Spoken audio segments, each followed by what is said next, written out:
What's going on, fam? I'm Josh. You can call me Anoriand, and today we have a special look at a brand new RPG by Atlus called Soul Hackers 2. Before I begin, as usual, a disclosure, I was provided an early access code to the game, but no other type of payment was given, and all views and thoughts here are my own. Additionally, I was provided a code for the PlayStation 5 version of the game, so all footage will reflect that fact. With that out of the way, all that's left to say is, let's hack in.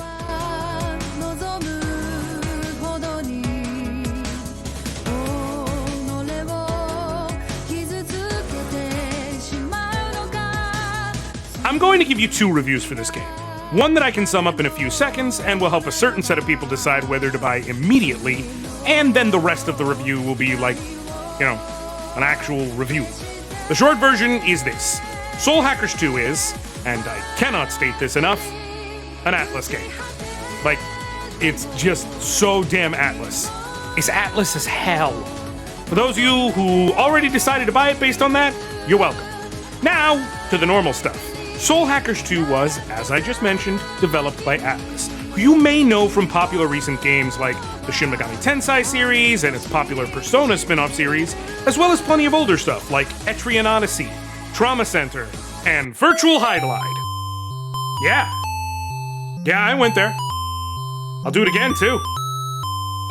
Anyways, much like Persona, Soul Hackers 2 is actually part of the Devil Summoner spin-off series that was born from Shin Megami Tensei. Where Shin Megami Tensei is often post-apocalyptic, Devil Summoner and Persona tend to be more of a living, breathing world to explore, with the end times not having happened yet. And where Persona focuses more on like teens and kids in school, Devil Summoner tends to focus on adults. Soul Hackers 2 is the latest in that line, despite not having the Devil Summoner prefix anymore. Though it's not adult in the sense of being more mature than anything than Persona in its themes. I just literally mean you play characters who, by and large, are of age. And while it has a lot of great stuff to dive into, if you're an Atlus regular, a lot of this is going to feel very familiar, for good or for ill. The story revolves around Ringo, a being made from pure data from a place called Ion.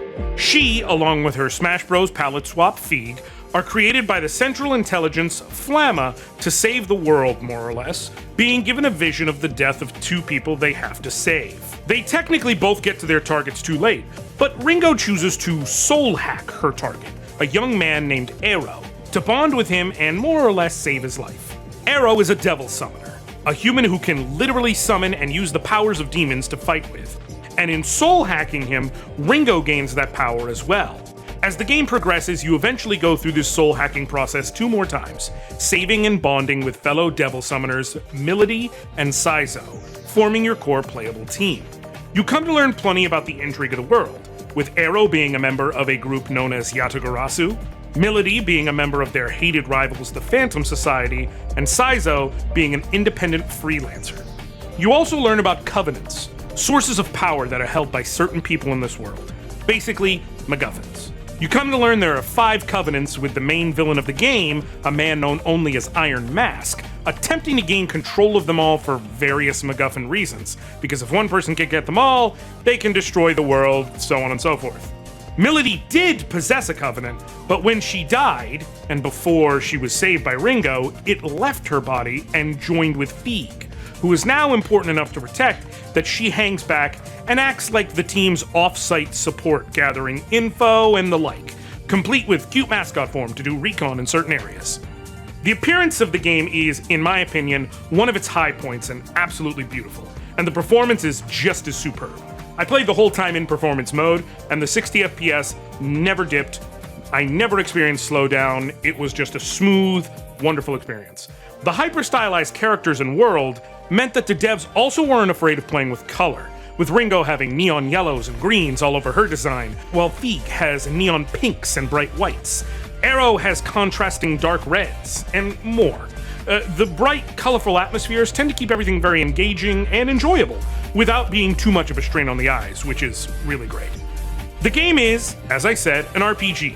Combat is turn-based, with your entire party going in order of speed 1 by 1, followed by the enemy party going rinse and repeat until one side is on the ground. Veterans of Atlus games and their press turn system, where hitting weaknesses provides additional actions, will feel right at home with the stack system, where every time you hit a weakness, at least one stack is added to the counter, and at the end of the turn, an attack is unleashed on all enemies with its strength depending on the stack level. Hit more weaknesses, hit an even stronger attack at the end of the turn. While this is all very familiar, it does still allow for a different form of strategizing attacks in your turn, deciding if you're going to try and split your attacks between more enemies in an attempt to take them out at the end of the turn with a follow-up attack, focusing more on weaknesses, or focusing down the most dangerous enemy on the other side. As someone who's played a lot of Shin Megami Tensei games and their spin-offs going all the way back to the digital Devil Summoner games on PS2, I found that it's just familiar enough to be comfortable with, but also just different enough to still be enjoyable to try and maximize. But your mileage may vary. To have access to the attacks that hit these actual weaknesses, every character can be equipped with a demon. A single one at a time, though you have a whole list to work with. And the demons are all the stuff series mainstays are used to. Jack Frost, Pixie, Bicorn, and all the rest of the like are here, with a lot of the same base ideas to them, like Jack Frost being ice-based or Pixie having lightning. Much like your characters, demons themselves gain experience and level up, learning new skills as they do, but the game makes their top-end power level very clear. They learn skills at specific levels, and once they learn them all, they give you some type of gift, ranging from a single-use healing item to a Mystique you can equip like an accessory to get a boost like extra lightning damage or a bonus to healing. Once they do that and are mastered, their growth slows to a crawl, requiring many times the experience to level, at which point you should definitely find a new demon to equip. In good news, finding demons is much simpler than other games in these series, and that's a great thing. Where in SMT or Persona you could have demons take items and money and health and still refuse to join you, or ask you questions which you had to figure out not just how each of the very simple answers lined up to personalities, but what the personality of like a two-horned horse was in addition and all that. None of that. In this game it's simple. As you explore dungeons, you can sometimes run into the demons you already have doing recon. They'll give you items, they'll heal you, and things like that, but sometimes they'll say they found a demon to join you. The demon will then either refuse to join you immediately, or make a very simple request such as, give me some health or give me some money. You agree, they join you. Period. You can also increase the chance of getting them to show up to offer joining you by beating up more of them if they're in that area. It's so much less taxing and makes seeking new demons way more exciting, since you have to worry way less about screwing up recruitment. Beyond equipping spirits, everyone has the ability to equip the Mystiques I mentioned before, as well as an accessory slot and their comp. Now, your comp is basically your weapon. Instead of getting different ones through the game, they all have one, and you can upgrade them at a specific shop. Some upgrades boost attack, some boost elemental damage, some have support bonuses like increased item drop chance, and then Ringo herself can get access to unique commander abilities, like the ability to swap demons mid-battle. As for accessories, they're basically the armor slot, but what's nice is that with every new set the shop gets, it's less of a stack with one being the best, and more of a group of different upgrades with different focuses. So one will give more defense, while another will give less but will boost your strength. It feels less like the usual just pick the biggest number system that Persona tends to be, and that's very nice given how simplified a lot of the other things in the game have become. As for the characters, there's your party of absolute misfits, and they're being backed by a cast of esoteric and wonderful NPCs like you expect from an Atlus RPG. Instead of the usual social links, the game has the much simpler soul level system. Each of your 3 party members has a soul level, which essentially starts at 10 and can be raised throughout the game by different choices, as well as by taking chances to hang out with them and learn about them. When it's by choice, the game clearly displays soul levels as well as who will benefit from any given dialogue choice, which is very nice to eliminate the guesswork. Soul levels are used in the Soul Matrix, which is this game's optional Mementos-esque dungeon, with 3 different main paths, one for each of your party members. As you explore, you occasionally find gates, and you can't cross them unless your soul level is high enough. So that's where the choice comes in. Do you focus on getting one character's soul level as high as possible with every choice? Or do you do like I did and maybe spread it out as much as possible for everyone to get explored? The dungeons provide access to powerful demons and items, as well as story moments exploring the backstories of the different characters and getting closer to them as you go down, so they're definitely worth doing. The NPCs are, as stated, an eclectic bunch, but they're overall very lovable. Feig is the party support and also a mascot of sorts, is very endearing. I absolutely loved both Lena and Tara. Victor has a ton of style. Mannequin can jump right in the lake, and Yume is a ball of joy.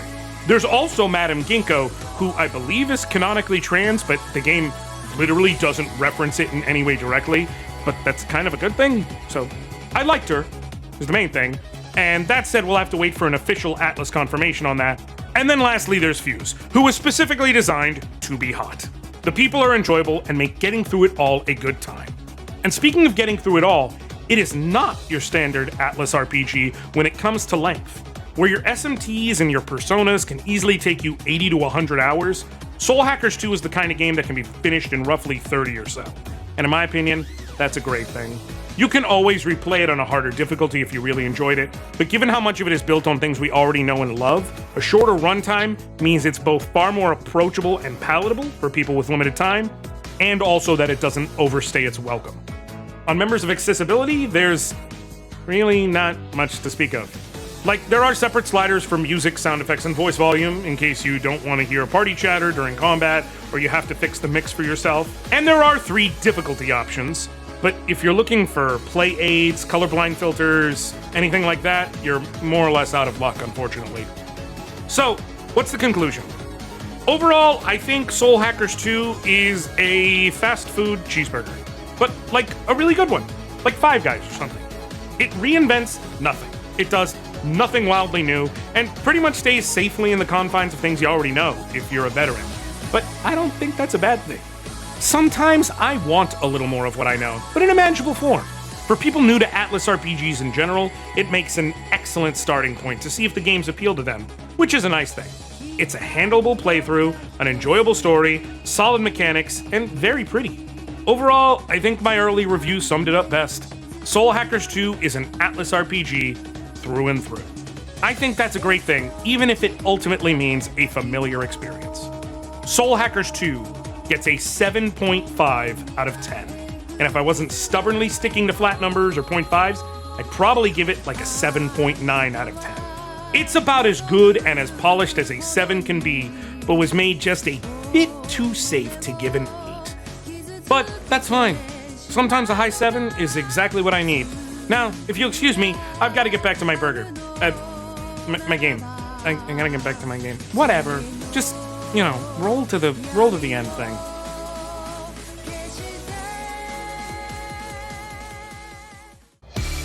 Hey, thanks so much for watching.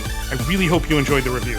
If you liked what you saw, please hit the like button and maybe leave a comment down below telling me your thoughts on the game, because I'd love to get other opinions. And hit that subscribe button if you want to see more from me. I have more content coming soon, so I'll hope you stick around. My name's Josh, you can call me Anoriand, and I'll catch you next time.